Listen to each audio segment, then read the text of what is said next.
What's happening in Nicaragua is like frontiers of the world at the moment. It's one of the most exciting places in the world. So why not, you know? During the height of political tension between the United States and Nicaragua, the Sandinista government is making an effort to have American citizens visit their country. The Sandinista Association of Cultural Workers, in conjunction with the Sandinista television system, invited the looters for a 10-day concert tour of their major cities.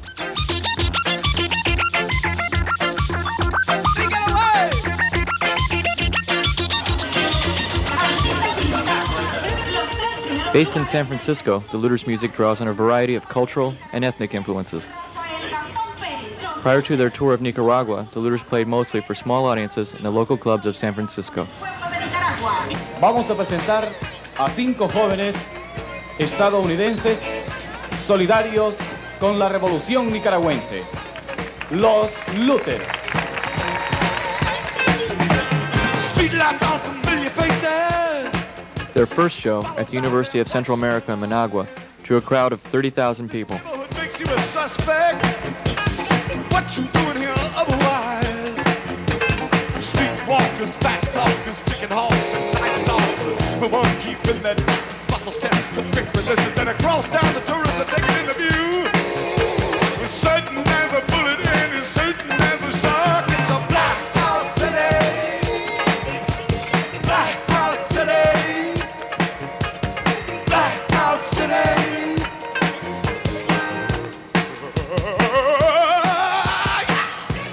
Wanting an American band playing popular music to come there and basically provide the people, the young people, an opportunity to experience the live thing that they've been hearing on the radio and seeing on the television, because they have all the same radio and television we do, you know. But it's like the live thing was a whole new dimension that they hadn't really had before. Power failure, power failure, power failure, power failure. Should think to make a playground of a prison yard.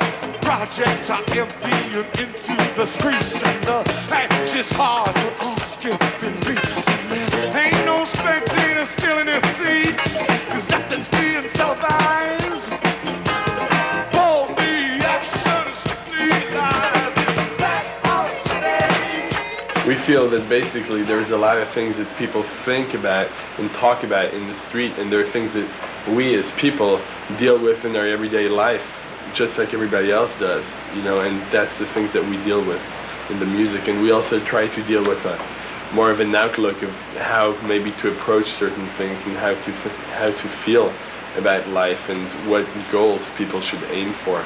Not necessarily, you know, like specifically, you know, what people should do, but more as a matter of outlook of a positive thing.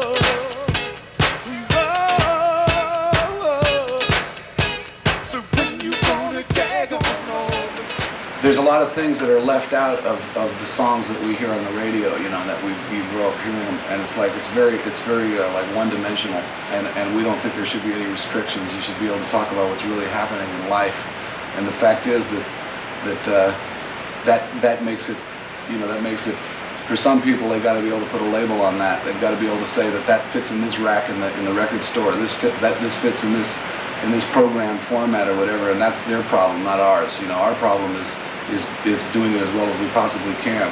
You know, making sure that it's what we really believe and what we really think. So fool will be a fool. What I'm trying to be you. You better shut your mouth if you got nothing to say. Cause the only rule is not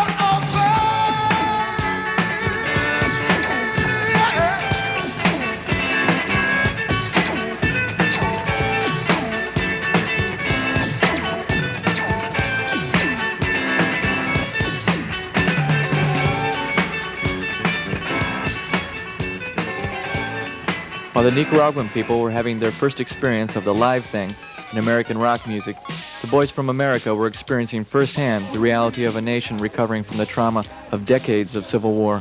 Benefits of progress, down this trail of tears. What would we do without them? These great men of such visions, who promise bright tomorrows, terrorize today. And when we do not show the proper attitude, we do these things to you. We do.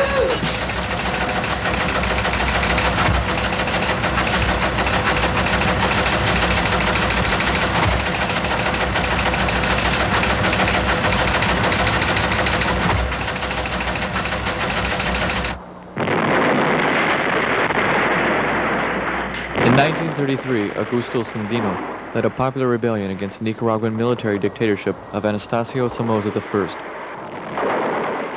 Sandino was killed by Somoza's troops, but his name lived on in the Sandinista revolutionary fight.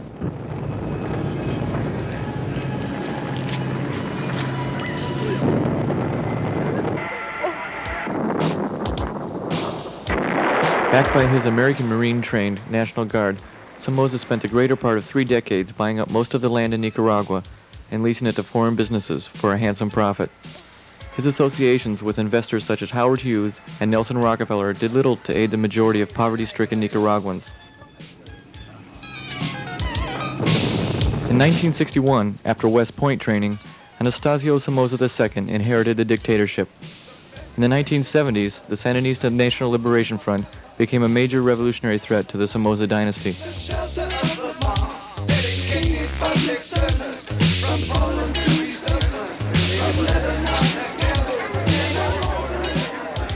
With virtually total support from all but the uppermost classes of Nicaraguan society, the FSLN came out of the hills and fought back the Guardia Nacional in major cities throughout the country. And that is especially true here in Nicaragua, for those who are fighting and dying on both sides are very young indeed. It was not until the death of ABC journalist Bill Stewart, murdered by the Somoza National Guard on June 20th, 1979, that the American public took notice of the events in Nicaragua. The following day, an emergency meeting of the Organization of American States was held. The organization called for Somoza's resignation.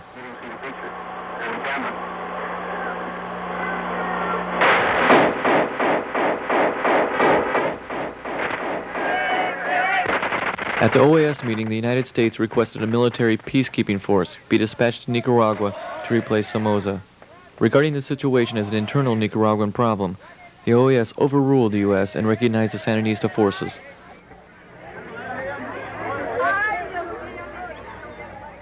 Somoza continued bombing his capital city, Managua, until the evening he fled to the United States on July 16, 1979. 4 days later, the Sandinista National Liberation Front officially came into power. For the first time in this century, the United States was without a compliant government in Nicaragua.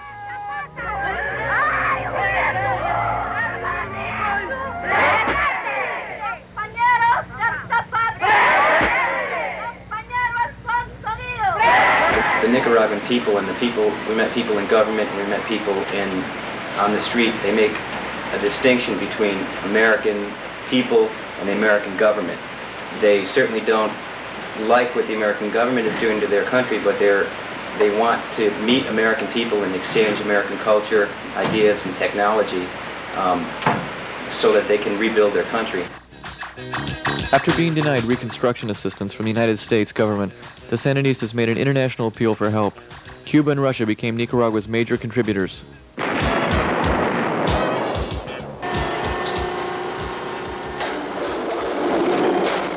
The U.S. government construed this involvement as a threat to Central America.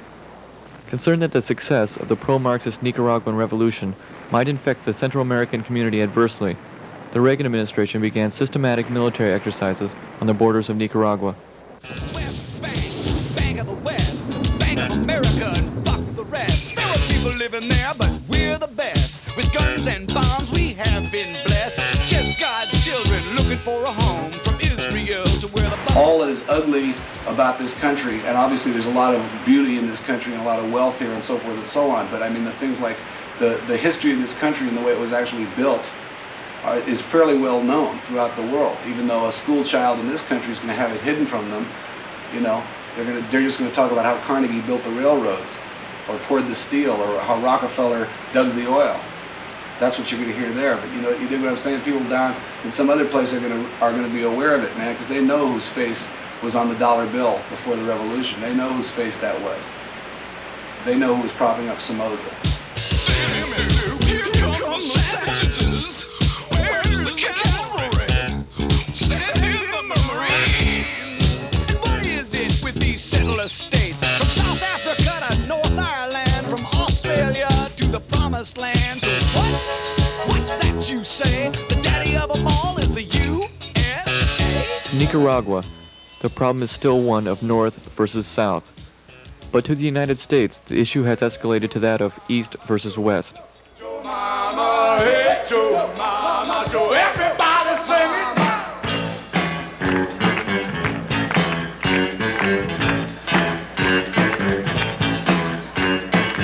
But Nicaragua is on the front line, not just because there's a war happening there, but because actually it's one of the first places where there's actually been a revolution that's successful, where the stakes are still very high, where the last word hasn't been said yet.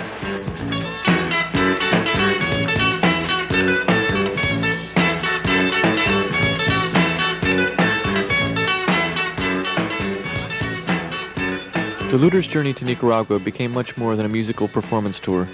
They soon found themselves becoming more than observers. They were actually participants in the rebuilding of Nicaraguan culture.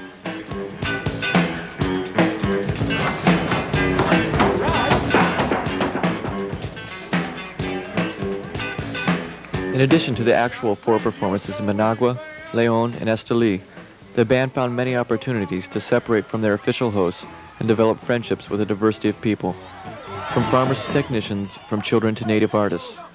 The band joined the Nicaraguan crew in building the stages, and the crew joined in the performance on those stages.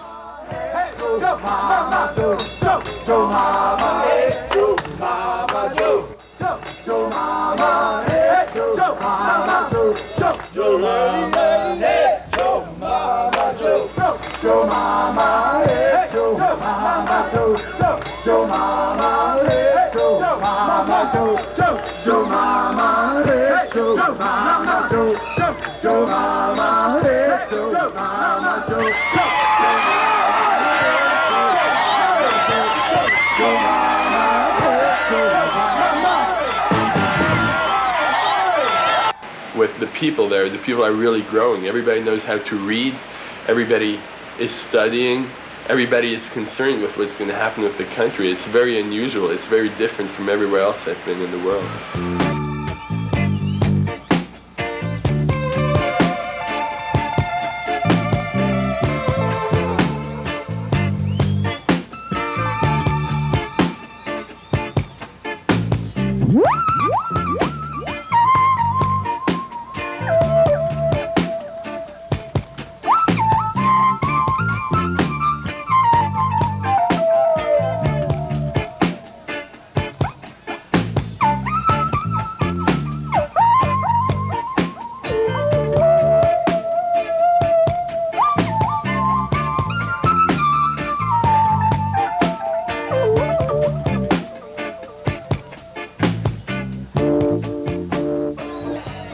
Esta próxima canción se trata de amor en el mundo libre. Se llama Love in the Free World.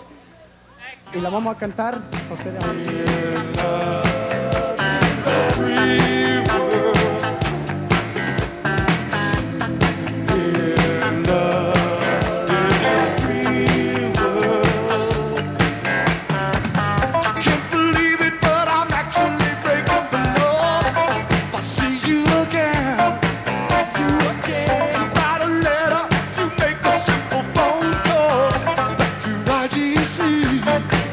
You sit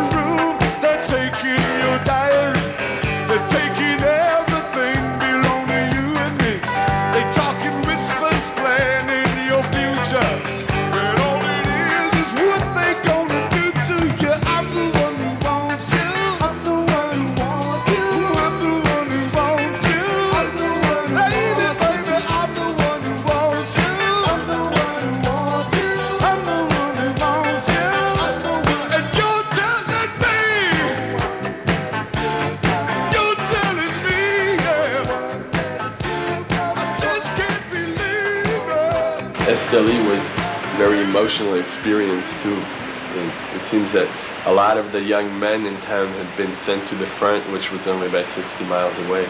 We heard shooting all night long while we were there.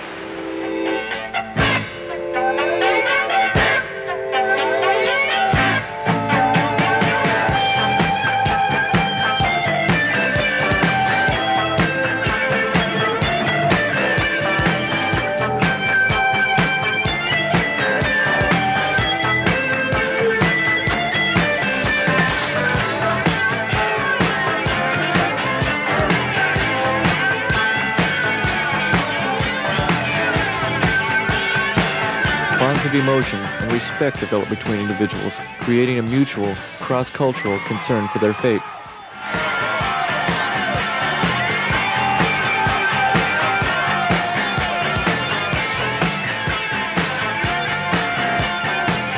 All that was left, all that remained in town was basically women and children, because 5,000 volunteers went up to the northern bordering areas to fight. And that evening, playing to those people, we felt it on stage, and you could see it in their faces that, granted, during the period of time that we were playing, they were having a good time, but as soon as we left, basically their good time was over.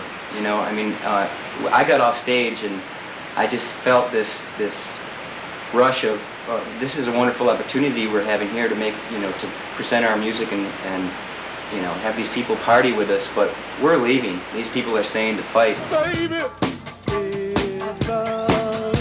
baby, world. Baby,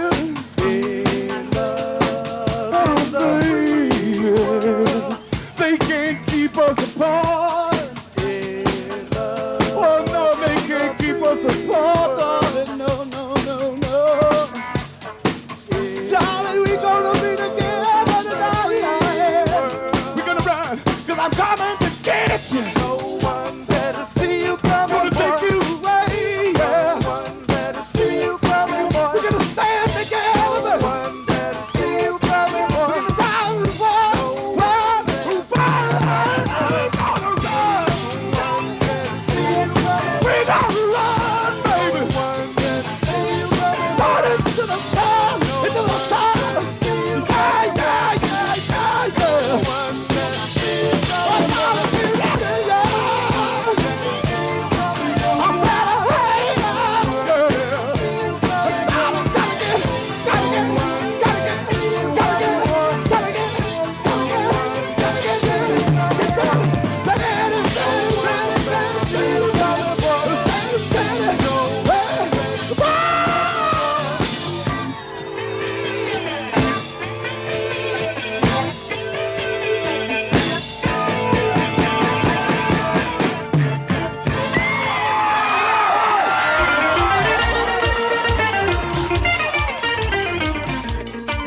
While the Looters return to the business of recording and performing music in San Francisco, the people of Nicaragua prepare for the free elections of 1985.